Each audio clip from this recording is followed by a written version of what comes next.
Chennai super കിങ്സിനെതിരെ sun pictures നൽകിയ പകർപ്പവകാശം കേസിൽ മദ്രാസ് ഹൈക്കോടതി ഇന്ന് വാദം കേൾക്കും. CSK അനുമതിയില്ലാതെ പ്രൊമോഷൻ റീലുകളിൽ രജനീകാന്ത് സിനിമകളിലെ ഗാനം ഉപയോഗിച്ചതിനെതിരെയാണ് സൺ പിക്ചേഴ്സ് പരാതി നൽകിയത്. വെള്ളിയാഴ്ച കേസ് പരിഗണിക്കവേ ഗാനം ഇനി ഉപയോഗിക്കില്ലെന്ന് ചെന്നൈ കോടതിയെ അറിയിച്ചിരുന്നു. പിന്നാലെ കോടതി വാദം കേൾക്കാൻ ഇന്നത്തേക്ക് മാറ്റിവെക്കുകയായിരുന്നു. സഞ്ജുവും ധോണിയും അടക്കമുള്ള താരങ്ങളുടെ വീഡിയോയാണ് ജയിലർ, പോലീസ് സിനിമകളിലെ ഗാനങ്ങൾ ഉപയോഗിച്ച് പുറത്തിറക്കിയത്. നഷ്ടപരിഹാരമായി 1 കോടി രൂപ വേണമെന്നാണ് സൺ പിക്ചേഴ്സിന്റെ ആവശ്യം.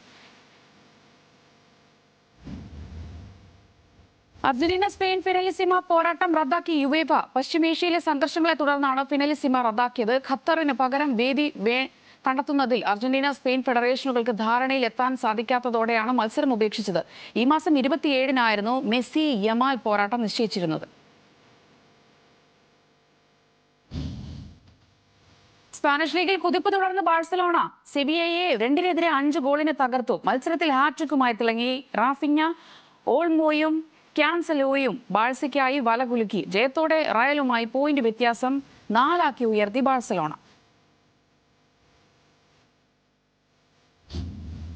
പ്രീമിയർ ലീഗിലെ സൂപ്പർ പോരാട്ടത്തിൽ മാഞ്ചസ്റ്റർ യുണൈറ്റഡിന്റെ തകർപ്പൻ ജയം. ആസ്റ്റൺ വില്ലയെ 1-3 ഗോളുകൾക്ക് തോൽപ്പിച്ചു. ജയത്തോടെ ലീഗിൽ 3-ാമതെത്തി യുണൈറ്റഡ്. മറ്റൊരു മത്സരത്തിൽ ലിവർപൂളിനെ സമനിലയിൽ പൂട്ടി ടോട്ടനം. ഇഞ്ചുറി ടൈമിൽ റിച്ചാർലിസൺ നേടിയ ഗോളാണ് ടോട്ടനത്തെ തോൽവിയിൽ നിന്ന് രക്ഷിച്ചത്.